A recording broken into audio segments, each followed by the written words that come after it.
시편 2편. 어찌하여 이방 나라들이 분노하며 민족들이 헛된 일을 꾸미는가? 세상의 군왕들이 나서며 관원들이 서로 꾀하여 여호와와 그의 기름 부음 받은 자를 대적하며 우리가 그들의 맨 것을 끊고 그의 결박을 벗어버리자 하는도다. 하늘에 계신 이가 웃으시며 주께서 그들을 비웃으시리로다. 그때에 분을 발하며 진노하사 그들을 놀라게 하여 이르시기를 내가 나의 왕을 내 거룩한 산 시온에 세웠다 하시리로다. 내가 여호와의 명령을 전하노라. 여호와께서 내게 이르시되 너는 내 아들이라. 오늘 내가 너를 낳았도다. 내게 구하라. 내가 이방 나라를 내 유업으로 주리니 내 소유가 땅 끝까지 이르리로다. 내가 철장으로 그들을 깨뜨리며 질그릇 같이 부수리라 하시도다. 그런즉 군왕들아 너희는 지혜를 얻으며 세상의 재판관들아 너희는 교훈을 받을지어다. 여호와를 경외함으로 섬기고 떨며 즐거워할지어다. 그의 아들에게 입맞추라.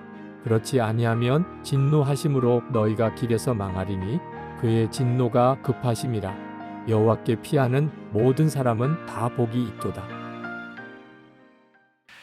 12절에 보면 그의 아들에게 입맞추라. 저는 한 주간 내내 그의 아들에게 입맞추라라고 하시는 이 말씀을 붙잡고 기도하고 묵상하고 기도하고 묵상하고, 이건 제게 있어서는 정말 황홀한 일이었어요. 우리가 예수님을 믿어도 예수님을 비인격적인 어떤 신으로만 여길 수가 있습니다. 그 말은 예수님께 입맞춘다는 것이 전혀 느낌으로 안 와닿는 거죠. 예수님을 믿기는 해요, 내가. 그런데 예수님에게 입을 맞춘다, 그 정도로 예수님을 내가 알고 친밀하고 사랑하고 이런 관계는 아니에요. 예수님을 이렇게 믿어서는 세상이 아무리 예수 믿는 사람이 많아도 하나님이 살아계시다는 걸 알 수가 없다는 겁니다. 여러분, 우리나라 문화는 이렇게 서로 사랑하는 사람들끼리 교제할 때 입을 맞추는 문화가 아닙니다. 그러나 입을 맞춘다고 하는 표현 속에 담겨져 있는 그 친밀함, 살아있는 관계, 그 사랑은 우리가 충분히 이해할 수 있죠. 그의 아들에게 입 맞추라, 예수님에게 입을 맞추라고 하는 거예요. 우리가 예수님을 믿어도 그저 예수님 나 위해 죽으셨지, 그래서 내가 죄사함 받았지, 이런 정도로 믿는 게 아니란 말입니다. 예수님은 나와 입 맞추는 교제를 할 정도로 내게 분명한 실제이시고 살아계시고 주님과 놀랍게 교제하는, 그렇게 예수님을 믿으라는 거예요. 여러분, 무신론자들이 두 종류의 무신론자가 있는데, 한 종류는 공개적으로 하나님 안 계시다 그렇게 하는 사람들이에요. 그럼 뭐 저 사람이 무신론자구나 하는 걸 알죠. 또 한 종류는 믿는데, 하나님을 믿는데요, 그런데도 실제로 삶으로는 전혀 하나님을 믿는 삶이 아닌 사람. 디도서 1장 16절에 그들이 하나님을 시인하나 행위로는 부인하니 가증한 자여 복종하지 아니하는 자여 모든 선한 일을 버리는 자니라 그랬습니다. 그러니까 실제로는 전혀 하나님을 안 믿는 거예요. 이런 무신론자가 있습니다. 지금 예수님을 믿는다고 하는 이들 중에 상당히 많은 비중이 실제로는 예수님을 안 믿는 것과 같이 살아요. 요한계시록 3장 1절에 사대교회에 말씀하시기를 내가 살았다 하는 이름은 가졌으나 죽은 자다. 왜? 내 행위를 내가 아노니. 그러니까 우리의 삶이 실제로는 전혀 예수님을 믿는 사람 같지가 않아요. 이건 심각한 문제입니다, 여러분. 여러분, 예수님께 입을 맞추는 것처럼 주님과 그렇게 깊이 살아있는 교제로 우리가 예수님을 믿게 되면 우리의 삶이 사람들의 눈에 하나님이 살아계심을 증거하는 거예요. 하나님의 영광이 나타나는 겁니다. 실제로 예수님을 진짜 그렇게 친밀히 믿는 자는 얼굴의 표정이 달라요. 믿는 사람의 표정이에요. 얼굴이 다르다고요.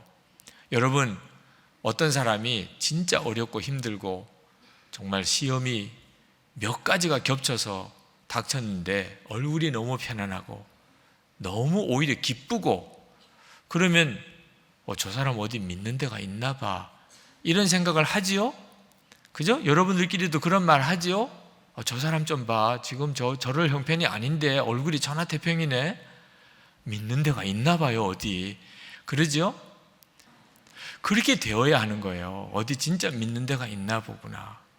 그게 바로 예수님과 살아있는 교제, 정말 내 안에 계시고 내가 주님을 사랑하고 주님도 나를 사랑하는 이런 관계 속에 사는 사람의 모습이에요. 하나님을 세상 사람들이 다 부정하려고 그래도 사실은 하나님 안 계셨으면 좋은 거지, 안 계시다는 증거가 있는 것도 아닌데, 그런데 예수 믿는 사람 보면 할 말이 없어요. 하나님이 안 계시면 어떻게 저렇게 살 수 있을까? 그렇게 되니 말입니다. 그러면 어떻게 그렇게 예수님과 입을 맞추는 것처럼 그런 친밀한 교제를 나눌 수 있을까요? 예배지요, 예배. 예배가 제대로 살아있는 온전한 예배가 드려지는 사람입니다. 영적인 예배라고 하죠.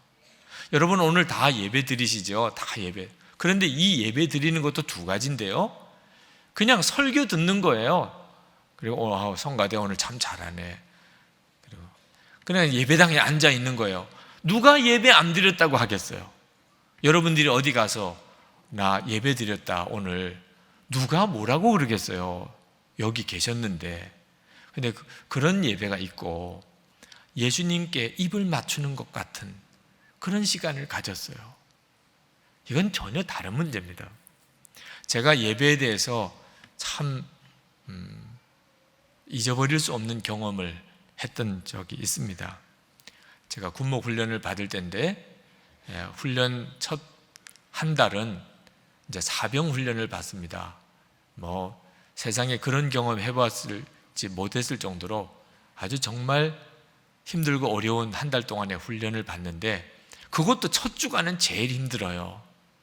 그런데 그 첫 주간에 수요일 저녁 예배 시간이 있는데 우리 훈련 받는 사람은 못 간다는 겁니다. 훈련 목적상 첫 주간은 일절 모든 종교 행사를 참여할 수 없다는 거예요. 모든 전군의 모든 훈련기관이 다 똑같다는 겁니다. 아무리 목사님들이라도 첫 주간만큼은 수요 예배 못 갑니다. 수요일 아침에 그런 이야기를 듣고 목사님들이 막 다 속이 다 부글부글 끓는 겁니다. 우리가 그렇게 수요 예배를 좋아하는 줄 몰랐다니까요. 그날 어떻게 그렇게 수요 예배, 오늘 저녁에 수요 예배 가야 되는데 못 간다 그러니까 막 밥맛도 없고 사는 의미도 없고, 이건 막 하나님 앞에 이런 불충성도 없고 막 다들 막 너무너무 심각한 거예요. 이건 가야 돼, 무슨 일이 있어도 가야 돼, 무슨 대가를 치르라도 가야 돼요. 거의 막 순교하는 수준의 그런 열정이 생기면서 그 첫 주간에 얼마나 살벌한 분위기예요. 그런데도 훈육관을 찾아가서 오늘 우리 수요 예배는 가야 됩니다. 말도 안 돼, 말도 꺼내지 마. 그래도 또 찾아가서 가야 됩니다. 우리는 다 이거 이제 목숨을 걸었습니다. 하도 우리가 그렇게 해서 그랬는지 저녁에 이제 타협을 하더라고.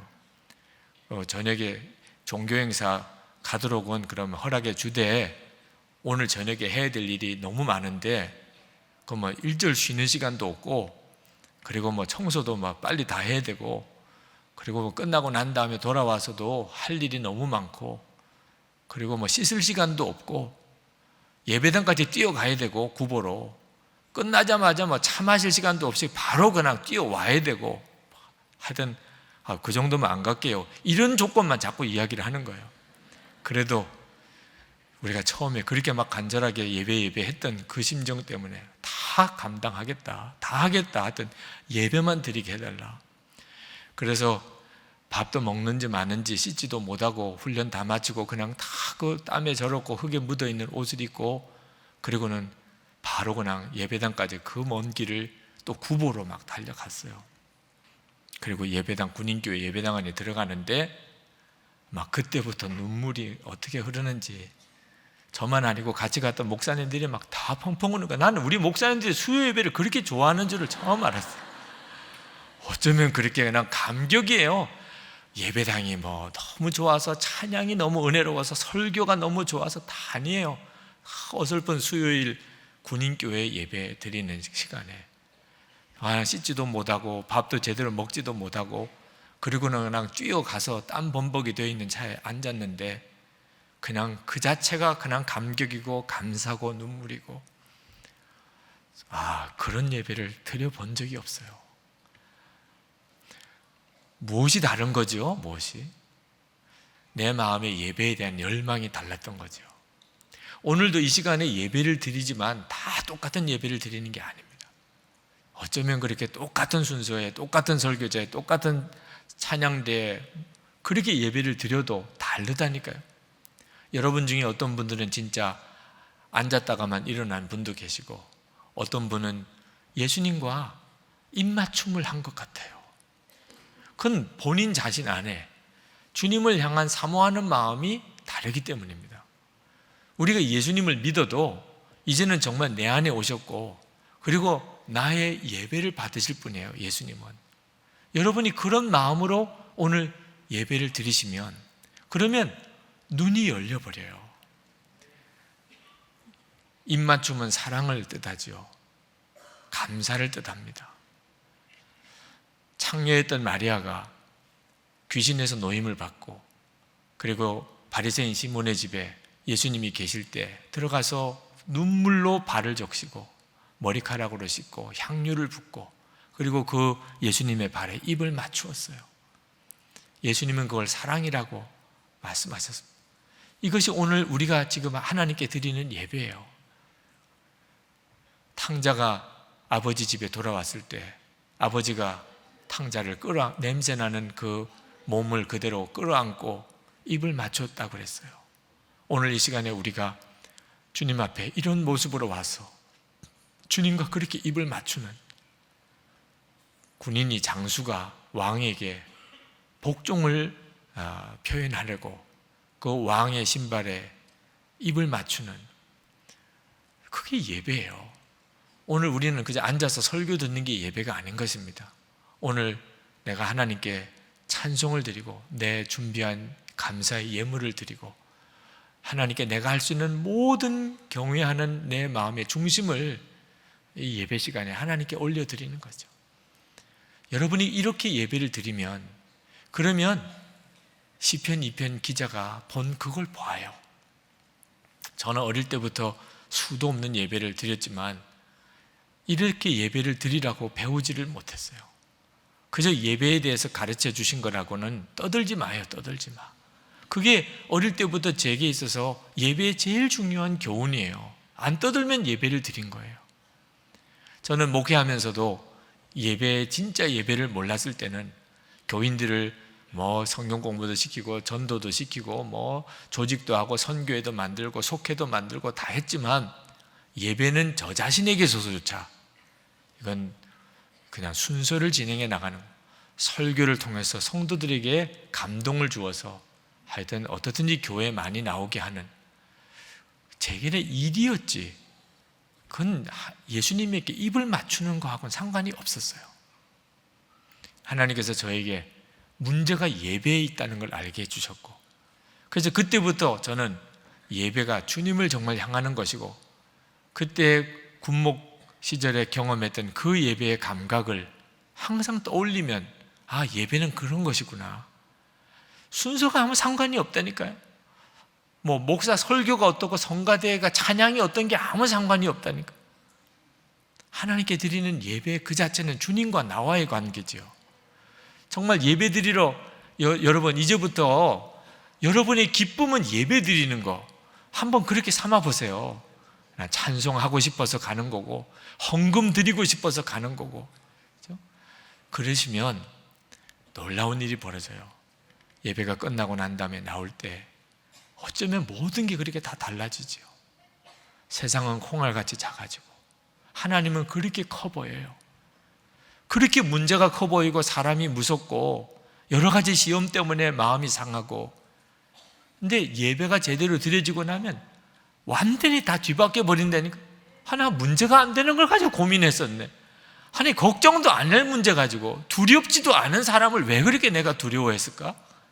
하나님과 그 하나님의 나라가 보이고 나니까 세상은 아무것도 아니라니까. 오늘도 여러분 정말 그런 예배를 드려보세요. 우리가 이렇게 예수님을 믿지 못하면 큰 문제가 생깁니다. 12절 하반절에 보면 그 아들에게 입을 맞추라 그러고 그렇지 아니하면 진노하심으로 너희가 길에서 망하리니 그의 진노가 급하심이라.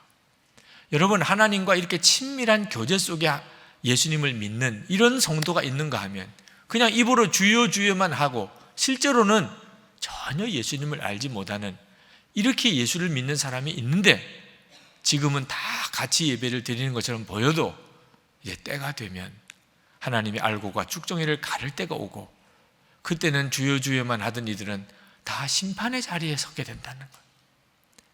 그러니 지금 예수님과 입 맞출 수 있는 이런 은혜의 시간에 이 일을 절대로 소홀히 여기고 작게 여기시면 안 됩니다. 내가 예수님을 믿어도 예수님을 진짜 살아계신 주님으로 믿어야지.